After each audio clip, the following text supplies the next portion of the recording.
ಗುಜರಾತಲ್ಲಿ ಕಚ್ ಅನ್ನೋ ಪ್ಲೇಸ್ ಐತೆ. ಆ ಕಚ್ ಅನ್ನೋ ಪ್ಲೇಸಲ್ಲಿ ಈ ಪನಂದ್ರೋ ಲಿಗ್ನೈಟ್ ಮೈನ್ ಅಂತ ಒಂದು ಮೈನಿಂಗ್ ಐತೆ. ಈ ಕೋಲ್ ಮೈನಿಂಗಲ್ಲಿ ವರ್ಕರ್ಸ್ ವರ್ಕ್ ಮಾಡ್ತಿರ್ಬೇಕಾದ್ರೆ ಒಂದು ಬೋನ್ ಸಿಕ್ತು. ಈ ಬೋನ್ ಸಿಕ್ಕಿದ ತಕ್ಷಣ ಅವರು ಬೇಕಿರುವಂಥ ಅಫಿಷಿಯಲ್ಸ್ಗೆಲ್ಲನೂ ಹೇಳಿಬಿಟ್ರು. ಹೇಳಿದ ತಕ್ಷಣ ಈ ಹಿಸ್ಟೋರಿಯನ್ಸು ಇವರೆಲ್ಲ ಬಂದರು, ಆರ್ಕಿಯಾಲಜಿ ಡಿಪಾರ್ಟ್ಮೆಂಟ್ ಎಲ್ಲ ಬಂದು ಚೆಕ್ ಮಾಡಾದಮೇಲೆ ಇವರು ಇದು ತುಂಬ ದೊಡ್ಡ ಸ್ನೇಕ್ ಅಂತ ಹೇಳ್ಬಿಟ್ಟು ಕನ್ಫರ್ಮ್ ಮಾಡಿಬಿಟ್ಟು ಇದಕ್ಕೊಂದು ಹೆಸರಿಟ್ರು. ಅದೇ ವಾಸುಕಿ ಇಂಡಿಕಸ್ ಅಂತ ಕರೆಯೋಣ ಅಂತಿಟ್ರು. ಇಷ್ಟವರೆಗೂ ನಾವು ನೋಡೋದಾದರೆ ಟೈಟಾನೋಬೋವಾ ಅಂತ ಒಂದು ಸ್ನೇಕ್ ಇತ್ತು. It is world's largest snake ಅಂತ ಹೇಳ್ಬಿಟ್ಟು ನಾವು ಡಿಸೈಡ್ ಆದ್ವಿ.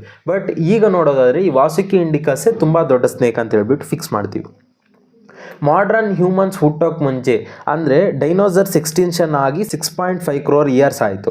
ಅದಾದಮೇಲೆ 4.5 crore ಇಯರ್ಸ್ಗೆ ಈ ಸ್ನೇಕ್ ಹುಟ್ಕೊಂತು. ಈ ಸ್ನೇಕ್ ಸುಮಾರು 35 ಫೀಟಿಂದ 50 ಫೀಟ್ವರೆಗೂ ಐತೆ. ಆ್ಯಂಡ್ ಈ snake this is not A poisonous snake. ಇದು ಅಷ್ಟು ದೊಡ್ಡ ಸ್ನೇಕ್ ಆದರೂ ಇದು ಪಾಯ್ಸನಸ್ ಸ್ನೇಕ್ ಅಲ್ಲ. ಮತ್ತು ಹೇಗೆ ಸಾಯಿಸ್ತಿತ್ತು ಅಂದರೆ ಸಿನಿಮಾದಲ್ಲಿ ತೋರಿಸ್ತಾರಲ್ಲ ಸೇಮ್ ಅದೇ ಥರ ಹಾವು ಹೋಗಿ ಪ್ರಾಣಿನ ಸುತ್ತಿ, ಅಂದರೆ ಹೆಚ್ಚು ಕಡಿಮೆ ಆನೆ ಅಷ್ಟು ಸೈಜ್ ಇರೋ ಪ್ರಾಣಿನ ಸುತ್ತಿಬಿಟ್ಟು ಉಸಿರಾಡ್ದಿರ ಸಾಯಿಸ್ಬಿಟ್ಟು ಅದನ್ನು ನುಂಗಿ ತಿಂತಿತ್ತು.